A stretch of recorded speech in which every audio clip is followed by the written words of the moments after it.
And the first map is going to be Daybreak. Both players do get a chance to veto one of the maps that they don't want to play on. They have the starting map, and after that it will be loser's choice. So we're going to kick things off with Daybreak, of course a map that I'm sure a lot of you know very well. It's a very popular tournament map, and there's a lot of space to kind of develop your own game plan. And we're always going to wait and see whether the players will abide by a kind of 15 minutes no rush tactic, which of course is not only being played at bronze level, but also sometimes at Grandmaster, kind of a gentleman's agreement to play a bit longer game. Here we go.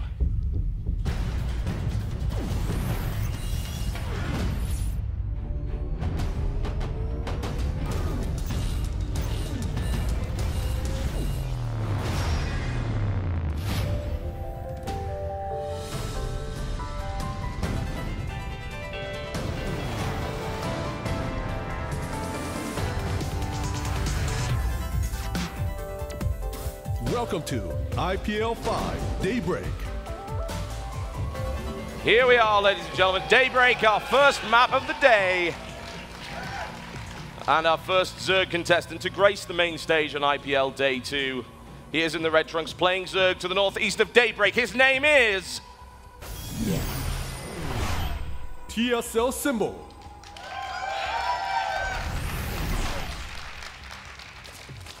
He has a lot to prove in this matchup, and it has been delighting foreign fans for quite some time now. Let's see if he can do a repeat performance against perhaps his toughest challenger yet. Very much a possibility, because his opponent in the southwest position in the blue trunks playing Terran, the IPL 4 champion, it is... Fnatic Raid Call aLive.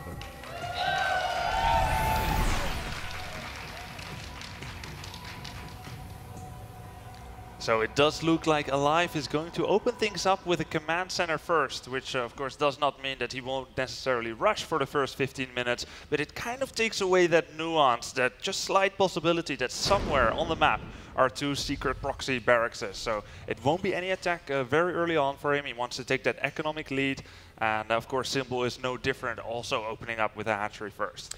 Yeah, he's going for the CC wall-off strategy, which I do very much like, because it's CC first, which is inherently risky, but it's a little safer, because if there's any rush coming, he can then wall off using the command center. Doesn't have to necessarily cancel it if an early couple of Zerglings come into his natural. Symbol with a narrow lead in the poll right now. If you wish to vote, then by all means head over to IGN.com and vote on who you think will be winning this matchup. But it's actually one of the ugliest wall-offs I've ever seen, but it is super effective. You can't really argue with it. It's absolutely impossible to break down in the early stages, and really, really smart. In the meantime, Symbol's gone hatchery, then pull, and he's also grabbed gas pretty early on. Yeah, gets that speed upgrade to be able to make those speed Zerglings. Of course, there's really only two disadvantages for Terran to go command center first, and of course the advantages is better economy. Yeah. The two disadvantages is like when Zerg does a very early spawning pool, like a spawning pool off of 6, 7 or 8 drones, and then they get Zerglings into your base, and that is why you don't see a Terran making that command center at the natural base, but going for that wall off. And of course the other disadvantage is that Terran cannot apply any very, very early pressure. And it's interesting, actually, because of aLive's games, I have seen a lot of early pressure from him, but Daybreak is a map where you really want to be focusing on your macro, and the rush distance being so long makes things very, very awkward. Now, as you can see, Symbol does not have a huge amount of accolades to his name. He performed very well indeed in the MLG Spring Arena 2. He did fall down to Violet, who was, of course, also beasting it up in this tournament, and he was the second place finalist in Iron Squid. And that's really all he's done up to this point. So getting a big result in another foreign tournament for him would be an absolutely wonderful thing. Yeah, the TSL Zerg's eyes are really pointed outwards towards the world. They're not just looking at Korean events. A lot of them are playing on the European and the North American ladder, playing in various online tournaments, just getting that playing experience, really finding out how not just their Korean adversaries play, but also their foreign adversaries. And they love to play in foreign tournaments, so I can only imagine what it would mean for Symbol to finish highly in this tournament. Well, he's certainly off to a good start, especially taking down MC. Loses the Overlord, and aLive with a nice piece of reaction time there, which we would expect from him. He's a very fast player, highly aggressive kind of player.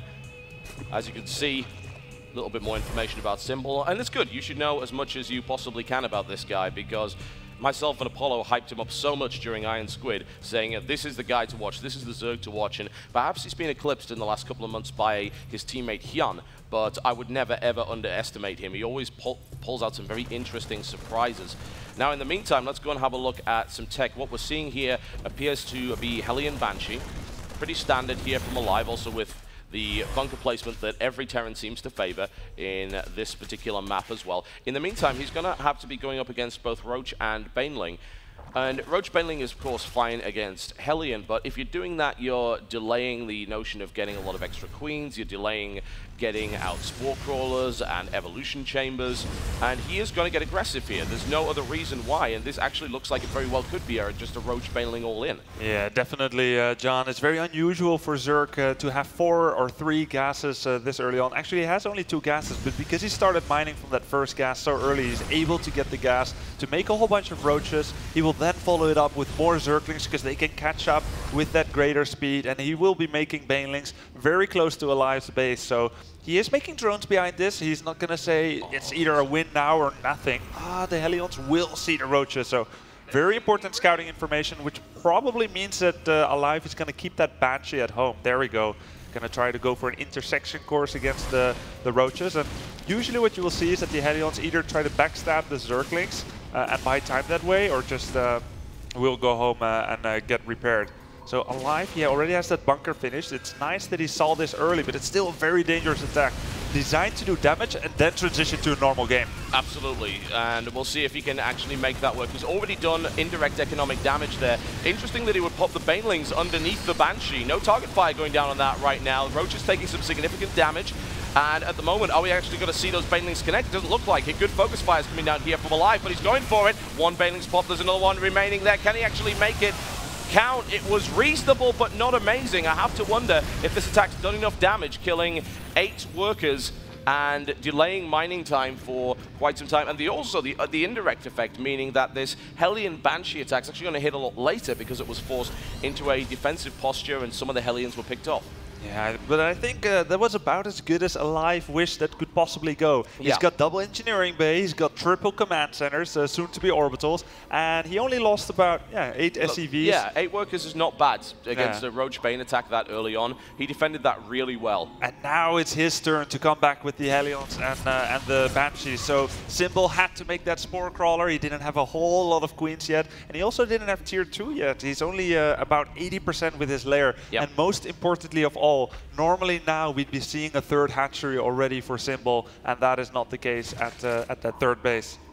Yeah, unexpectedly poor attack from Symbol. He has been known to throw these things into his play. I've seen him play on Daybreak a number of times, and I've never seen him play the same way twice. He's got a lot of different build orders up his sleeve, and he'll pull out some very unusual things if he feels like it'll work. But that initial attack did not pay off for him, and as a result, he's most assuredly behind. He's going to go for a macro hatch and a 3rd hatchery. Now he's got to try and hold that 3rd hatchery against the Banshee aggression, hold on long enough to get Infestors out. Yeah, and Symbol is moving his chess pieces into place as he's choosing exactly what he's going to be doing this game.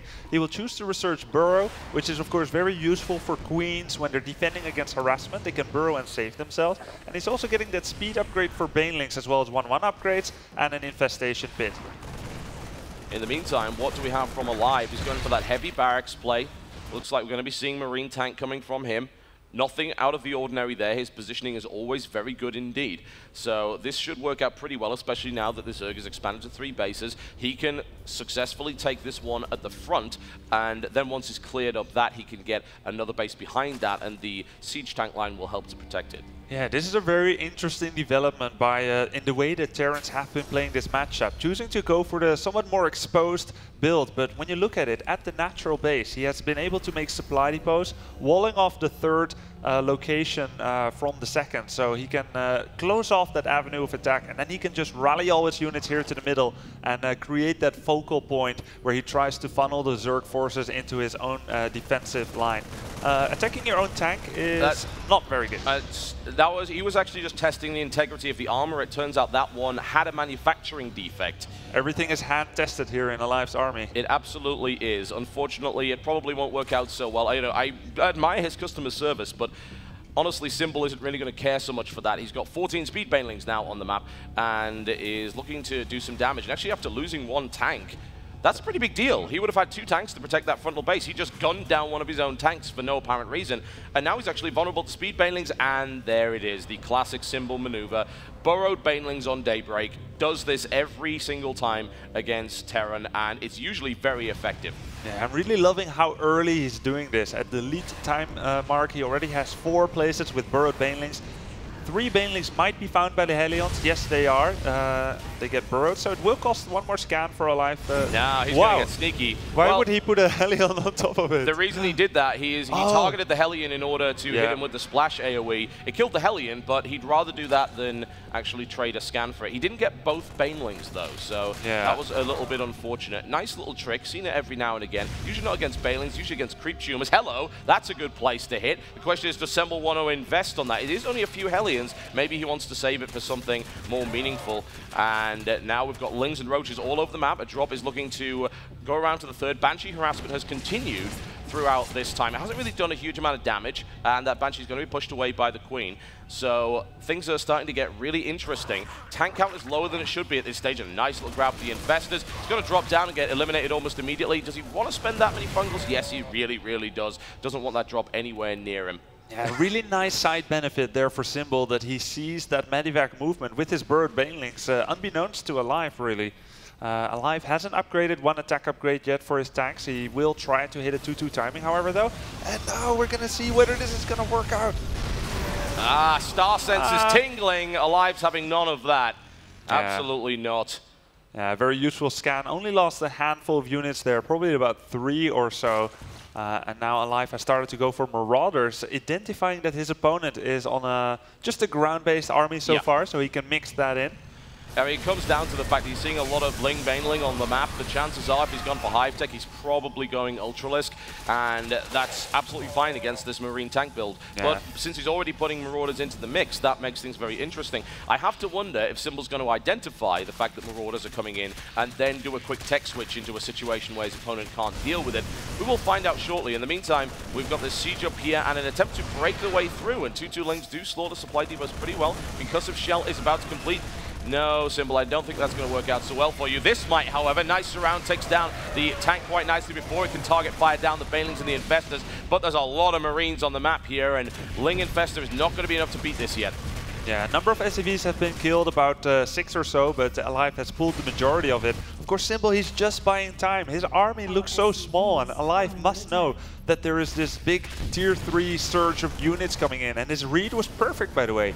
Ultralists are being made, 4 Ultras are coming out, but will aLive give him that time that Symbol needs? He's just trying to buy time here, sharking in and out with just 3 Infestors, doing some nice huge economic damage being done here. Absolutely massive. 27 workers killed, and that's what he's doing just to try and stop this push from going forward. A huge stim there from aLive.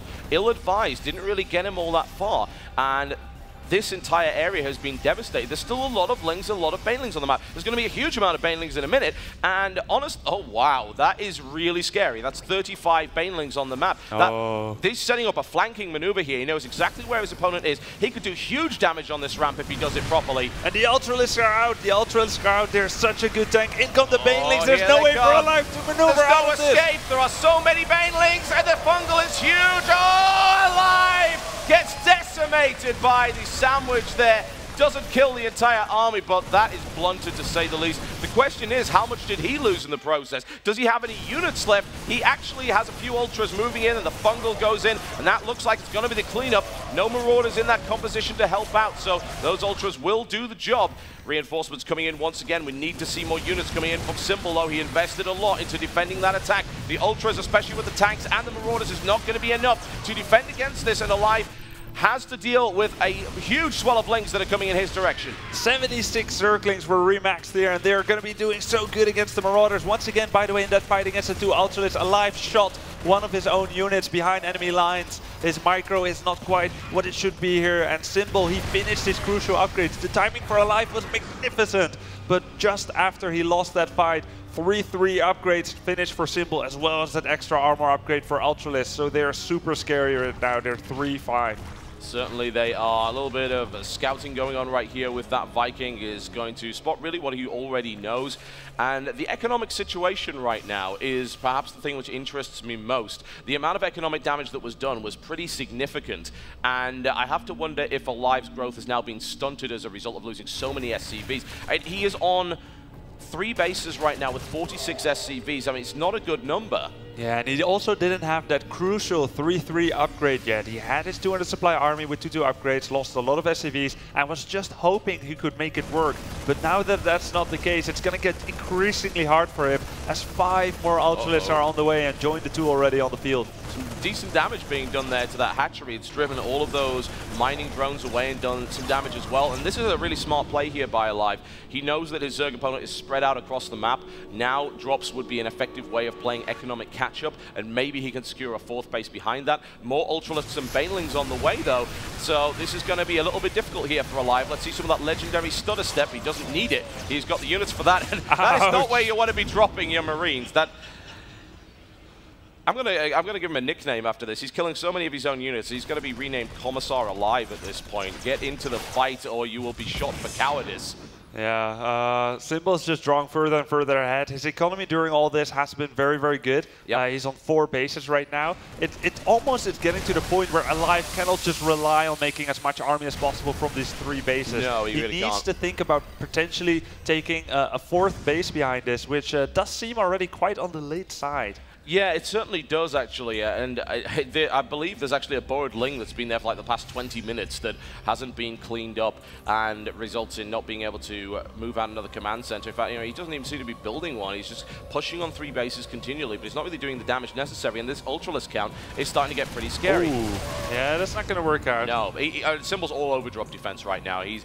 Aside from a couple of little mistakes, he has been on top of all of that. Here comes another big push. If this big push gets crushed here, then surely we'll have to see aLive try and take another base because he can't remax this army. At this stage, a good fungal to begin with. That is a big one, a second huge fungal. And here come the Ultralists crashing into this force. There are a lot of Marauders, though. Great transfusers coming in right here from Symbol. And he's evacuating, he's getting the hell out. Oh, it's not going anywhere, says Symbol. The army is airborne, the army is down on the ground. Symbol smashes the assault completely and utterly, and aLive is now in huge trouble. Look at those supplies, 182 to 93. Symbol could just go and win the game right now. He's got the units to make that happen.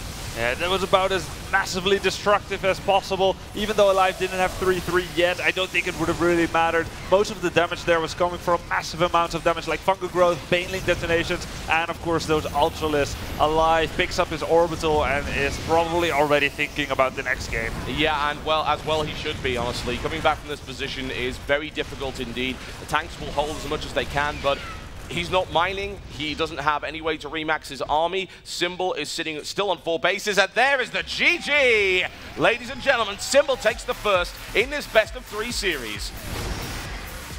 Yeah, very well deserved by him. Even though he was behind in the early game and we saw him falling behind in supply as well, he excellently bought time until he got those Ultralists out. For a moment it looked really scary. He was just on 3 Infestors with a handful of Zerglings, but with his excellent run-bys of Zerglings, once again able to buy enough time and cut away the foundations under aLive's, well, really under aLive's play. And we saw a similar play from him yesterday against MC, where MC moved out with this army and we said, yeah, okay, that's probably going to be over. Like, Symbol's going to die anytime here. But the Zerglings counterattacking, killing the SCVs or the probes on that 3rd base is really what kept him in this game.